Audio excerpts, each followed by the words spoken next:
Network Entertainment. May mga kaopisina or may mga katrabaho ka na, eto, aminin ko, niligawan ako ng LGBT dati. Early 2000. Oh. Pinagselosan niya yung katrabaho kong isa na babae. Bakit? Ewan ko. Pero assumption ba yan o baka sweldo lang pala? Hindi sweldo. Niligawan nga daw eh. Niligawan nga ako eh. Biro mo, pag hindi ako nag-reply sa text, tatawagan ako. Yun na ba ligaw? Hindi, talagang nabibilang ko ilang beses siya tumatawag sa bahay. Ilan? Morning, umaga, tanghali, gabi. Ayun, naano ko. Iba talaga ang Iba. humor with Nag-ano sex. pa.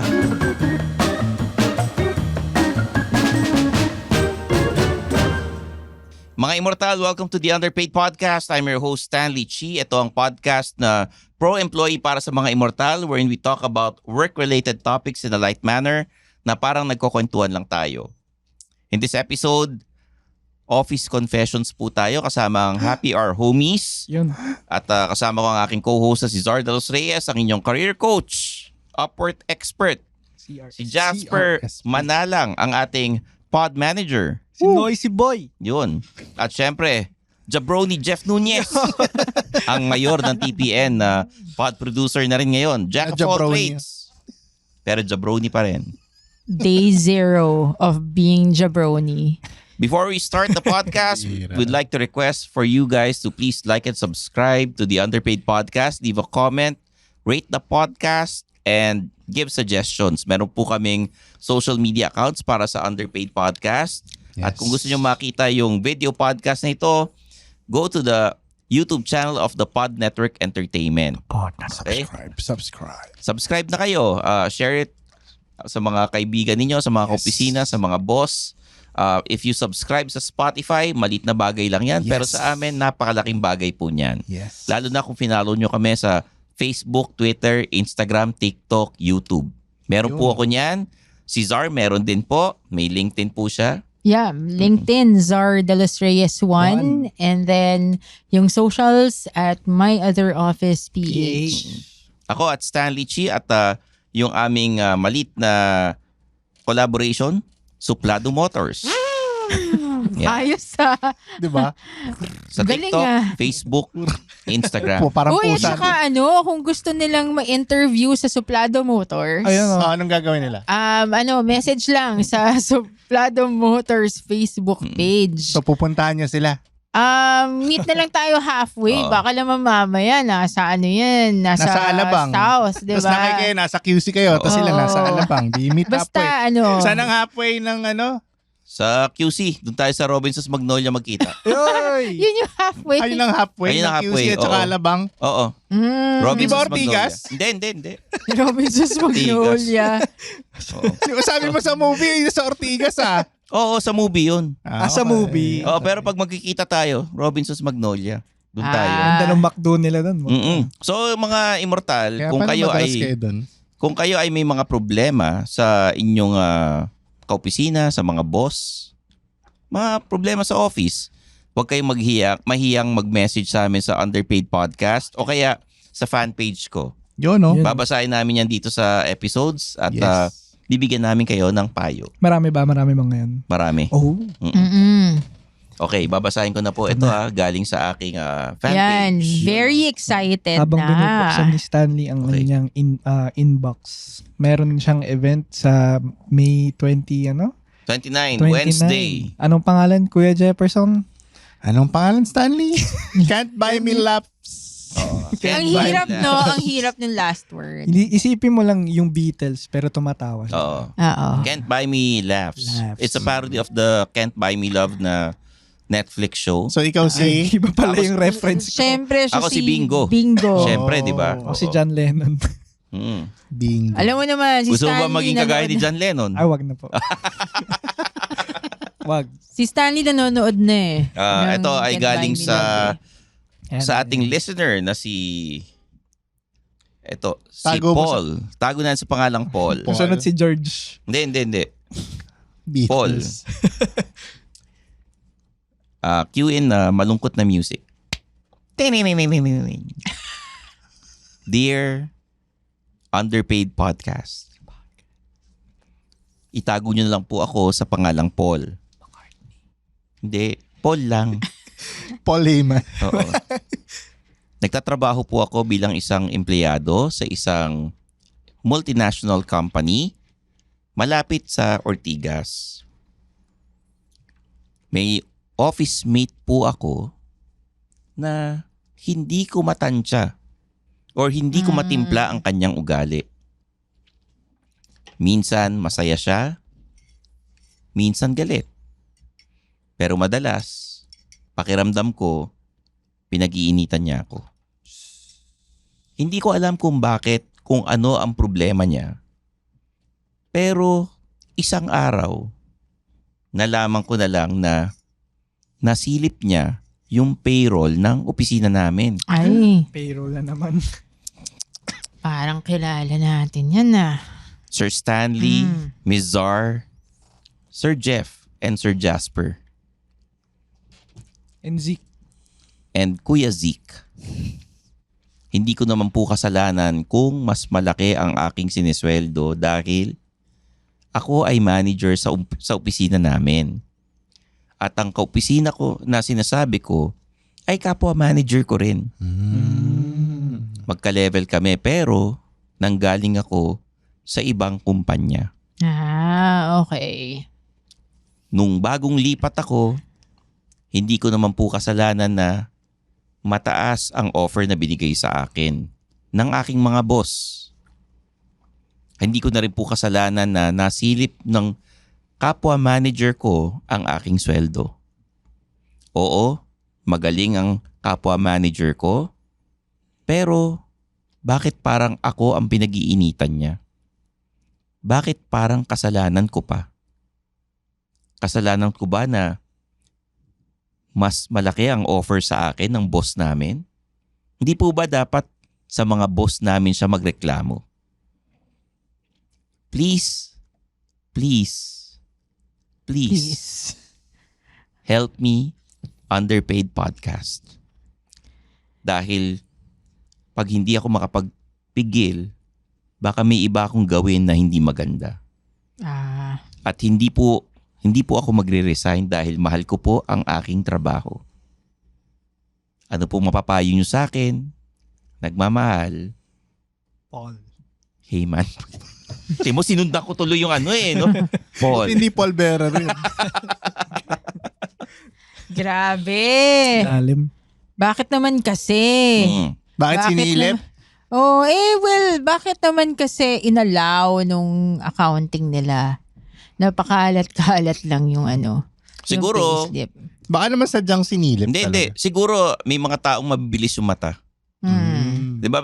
While doing the payroll or nakabukas yung monitor, 'di ba? Nasilip nung manager, 'di ba? Oh, relate ka, Oo. 'di ba? Nakita. Oo, relate na relate. Ay hindi mo naman kasalanan 'yun. Oo. Kung ganun yung nasa ibang table. Oo. So, diba? kayo muna magbigay ng payo kay Paul. Alam mo yung situation na yan. Una, confidential lang Ng sweldo. ang sweldo. Pero since alam na niya, so may pay transparency na. So alam na niya, 'di ba? Alam na niya kung magkano sinasweldo nung colleague niya. So ngayon, hindi dapat si Paul ang ang inaaway. Dapat if ano ba to, yung babae ba to? Yung Hindi niya specify eh. okay. Pangalanan mo. Malay mo naman aso yung kalaban niya dun, 'di ba? Oh. And I mean, the Manager aso. Oo, 'di ba? dapat ang kinakausap is yung yung manager nila. So that they can discuss. Kasi pwede naman pag-usapan niya ng maayos eh. Pero Diba? ito, speculation lang niya. Mm-mm. Kung bakit siya inaaway, pinag-iinitan, Ah. ganon. Mm-mm.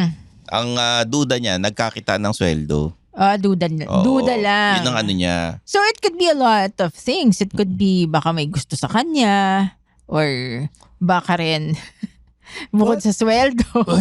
Diba? Ganun Oy, pala, may no? mga ganun, no? Pagka may gusto, inaaway yung May mga ganon. May mga ganon na Na-experience ko. Ay, tinan mo, na-experience mo. May mga ganon. Or baka barkada nitong isa, ayaw siya. Or baka naman may kilala siya, may alam siya from mga tropa niya na. Malay mo yung tropa pala nung ka-manager niya nakasilip mismo nun. Tapos kinuwento na galit. Pwede. So isipin na lang natin tungkol sa sweldo to. Kasi wala naman siyang exactly, well, hindi naman confirmed, pero mukhang yun eh. Ganun Yun eh. ang sinabi niya eh. Oo. Kayo, Jeff and Jasper, ano mapapayo nyo kay Paul? Sige, Jeff. Di ba Paul, sabi mo may gagawin ka? Gawin mo na. Hindi, ang best dyan, siguro pag-usapan niyo sa HR, discuss mo, kasi parang kung nakaka-apekto na siya sa trabaho mo, di ba? Yun yung iniiwasan kasi talaga. Oo. Para at least din transparent. So sa HR kayo mag-usap. Yun yung middle ground kasi kumbaga. Oo. Pero ako kakausapin ko muna siya. Kasi ako, wala akong problema sa confronting someone eh. So if you're very comfortable confronting someone or talking to them, parang napaka-strong naman ng word na confront. But you can communicate with that person and ask. Ganun lang naman kasimple eh. Kasi it could be anything eh. Anything. It could be Malam yun mo, nga. hindi nga yun nga related sa sweldo. Or baka akala nung isang tao ninakaw yung pagkain niya kaya ganun. Diba? It could really be anything. So you could just ask, "Uy, bakit napapansin ko, ito yung nangyayari, ito yung ginagawa mo, blah blah blah." Tapos pag tinabla ka pa rin, wala, tinanong mo na, dali mo na sa HR. Tuloy mo na yung gusto mong balak. I-escalate mo na. Pwede naman sa manager muna para magkaroon May basta middle ground. may middle ground lang, and then kung wala talaga, and then HR.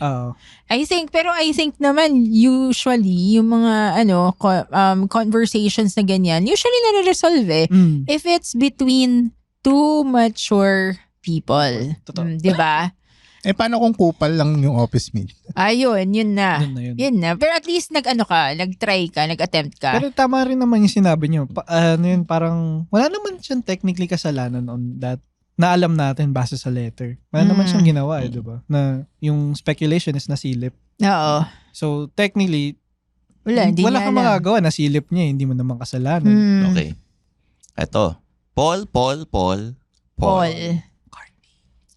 Ito ang aking payo para sa'yo, pero salamat muna. Nagpadala ka ng question at ng kwento mo sa aming fan page. Pero kasi, kung pinag-iinitan ka ng kapwa manager mo, hindi lang dahil sa sweldo yan. Baka ang trato niya sa'yo, threat para sa posisyon. Baka gusto niyang ma-promote or tumaas pa ang sweldo, di ba? Huwag mong isiping nagkasilipan ng sweldo. Baka may something else. Unless sinabi niya na bakit mas malaki sweldo mo sa sweldo ko. Or baka tinanong ka tapos sinabi mo. Which I doubt na gagawin mo. Although dati, nung ako'y nagtatrabaho, na nasa accounting department ako, may nagtanong sa akin, magkanong starting na salary mo? Since nakagraduate ako, and 4-year course, nakagraduate ako, mas mataas yung starting ko dun sa mga kasama ko. Sumama loob nung isang pa-resign na. Kasi sinabi niya, alam mo kung ganyan ang sweldo ko, siguro di na ako nag-resign. Ganon. Kaso pa-resign na siya eh. Oo. Naalala ko pa yung nagsabi nun. Ang pangalan nung nagsabi nun, Dennis. Na hindi natin aawayin dahil ang balita ko, nag-resign siya para maging pulis. Dennis. Dennis, ingat ka palagi. Ingat ka palagi. God bless. Tapos may mga iba naman, syempre nagko-compare ng salary, no. Doon ko natutunan na pag tinanong ka kung magkano ang sweldo mo, wag mong sasabihin. Kung hindi naman, magbibigay ka lang ng range na mababa. Kasi pagka nakita niyang nalaman niya mas mataas ang sweldo mo, pag-initan ka, hindi ka tutulungan, lalo na kung baguhan ka, di ba? Eto, kung nagkasilipan man, ang tanong bakit nasilip? 'Di ba? Pwedeng naiwan ng accountant yung kanyang monitor na nakabukas or yung naiwan yung payroll na nasa table, 'di ba? Pero kung pinag-iinitan ka, sinusungitan ka one time or next day masaya, baka talagang ginagawa niyang lahat para umalis ka doon sa kumpanya. Napunta sa kanya yung sweldo. Oo, kumbaga parang ayaw niya siguro nakakompetensya, gusto niya siya ma-promote, 'di ba? The fact na magka-position kayo, hindi kayo, magka-level nga kayo, pero rival. Pero may reason naman kasi kung bakit ganun yung, Oo. kumbaga bakit ganun kung ganun yung sweldo mo, Rather, may reason. Kagaya yung sabi mo, nakapag ano ka. Galing sa ibang multinational company, so mas may experience ka. siya. Kaya siguro naman yung message para dun sa person na nagagalit, wag mo na lang siguro personalin kasi may reason naman lahat kung bakit ganun yung... Yeah. Baka mas malaki sweldo niya pero mas kailangan pala ni Paul kasi meron siyang inaalaga ang mga kasama sa bahay or breadwinner siya, di ba? So, yung sweldo, yung pag-compare ng sweldo, sana wag niyo masyadong personalin. Kasi hindi naman siya yung, pareho nga kayong manager, di naman doble sweldo niyan sa sweldo mo eh. Siguro mas mataas lang ng 1,000. Oo. Wag niyo nang, balato niyo na sa kanya yan, di ba? And sa darating na evaluation, pwede nyo kausapin yung HR and yung boss na, sir, baka pwedeng ma-increasean ako ng ganitong rate kasi ang standard na sweldo ng nasa ganitong posisyon ayon sa mga headhunters, ayon sa research, etong sweldo. So gusto ko, industry rate. Market ganun, rates. diba? Yun. So sana, sa mga immortal, huwag niyong pepersonalin. True. Diba? Lahat tayo may kanya-kanyang kakayahan and kanya-kanyang dahilan kung bakit tayo nasa posisyon na yan, no? Tama. Siguro kaya hindi ka na-increasean kasi marami kang loan sa opisina. Puro ka cash advance. Oo, 'di ba? Kaya binabawasan pala, di mo alam, 'di ba? Para makabayad ka ng utang or baka yung SSS mo mas malaki kaltas, 'di ba? Yung mga PhilHealth, 'di ba? So, 'yun. Sana nakatulong mga immortal at kung meron pa kayong mga gustong itanong sa amin, may email kami, meron kaming Facebook page, meron kaming Instagram, mag-message lang kayo.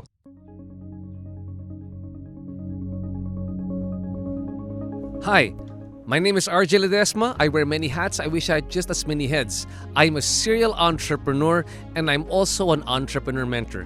I'd like to invite all of you to please listen to the RJ Ledesma podcast. On my podcast, I listen to inspiring business leaders and entrepreneurs to learn more about how they think about doing business, what are their success secrets, and how we can replicate them, and more importantly, what business opportunities do they see emerging in the near future for us entrepreneurs. Listen to the RJ Ledesma podcast.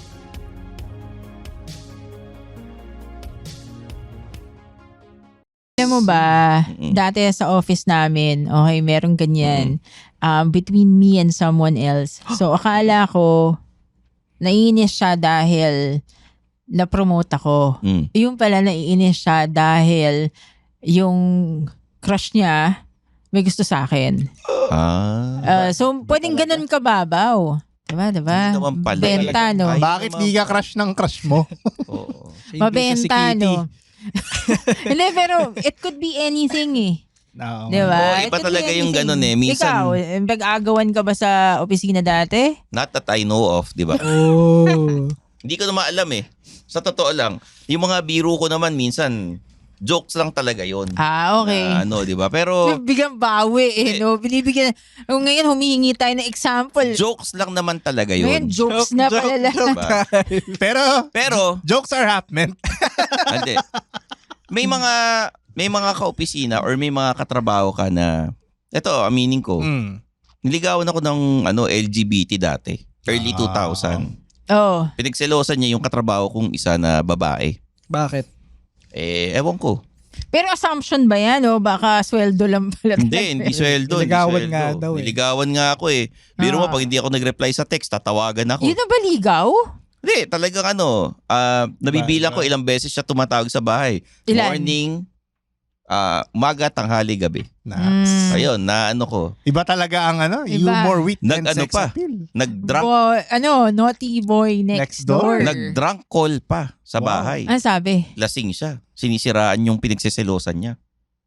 Grabe talaga. Maganda ba itong pinagsaselosan? Okay naman. Tapos sabi, alam mo, may alam ako dyan na hindi mo alam. Grabe. Burarayang yan, yung account executive mong yan. Ganon. Grabe. Yan ang kinikwento ng mga housemates niya. Grabe. Yan, siniraan Umabot ako. dun. No? Siniraan yung Siniraan yung yung babae. account executive sa akin. Grabe talaga yung Stanley. Hindi ko naman nililigawan. Gustuhin? Katrabaho ko lang naman. Ganon. No? Oh. Ba talaga iba? Well, Hindi ko naman masisisi yung tao. Hindi ba dahil gusto niyang ligawan si Hindi. yung babae? LGBT nga yung Baka nagkamali ka. Hindi. LGBT nga eh. Baka mamaya, hindi pala. Uy, marami akong napagkakamali. Alam mo yan, di ba? Na ano? Di ba? Akala ko, Becky, tas yung pala hindi. Di ba? Hindi, pero hindi. Ito talaga, totoong And okay. to the point na ni-report ko na siya dun sa HR. Oh, yan. Yun May yun. attorney nang nakipagkita sa Oh my akin. God. Sumbongero ka pala eh. Hindi. Hindi, Kasi tama nga- yung... Kinausap mo ba? Kinausap ko yung attorney kasi nga sinabi niya na Bakit nanghihiram may abogado? abogado ng kumpanya.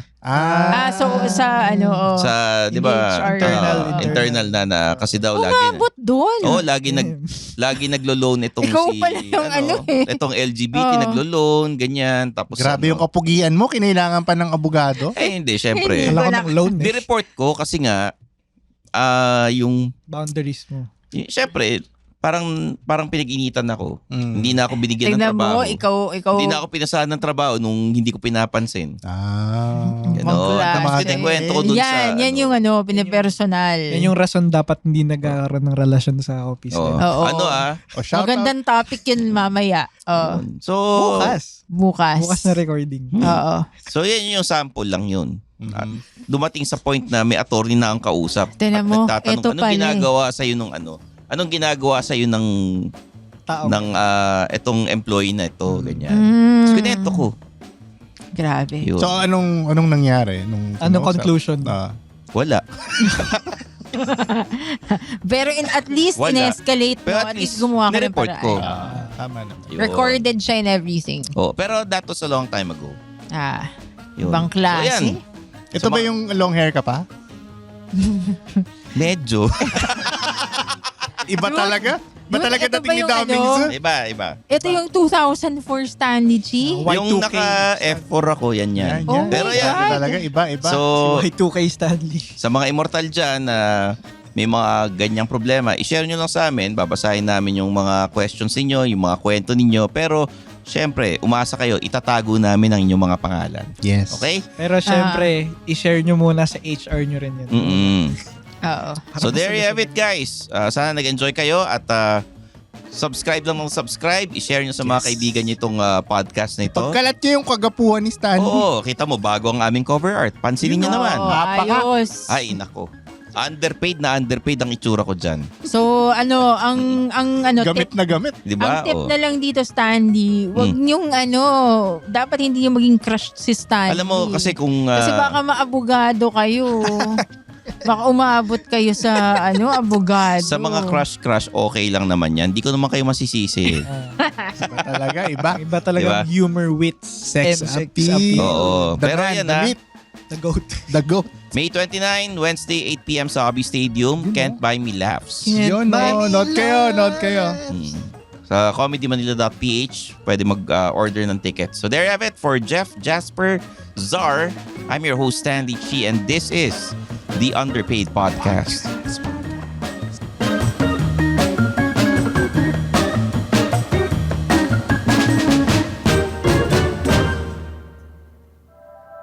The opinions of podcast creators, hosts, and guests are not necessarily reflective of the official stance of the Pod Network Entertainment, its hosts, or other network programs. The content created by the people behind the podcast is personal and not meant to harm any religion, ethnicity, group, organization, company, or individual.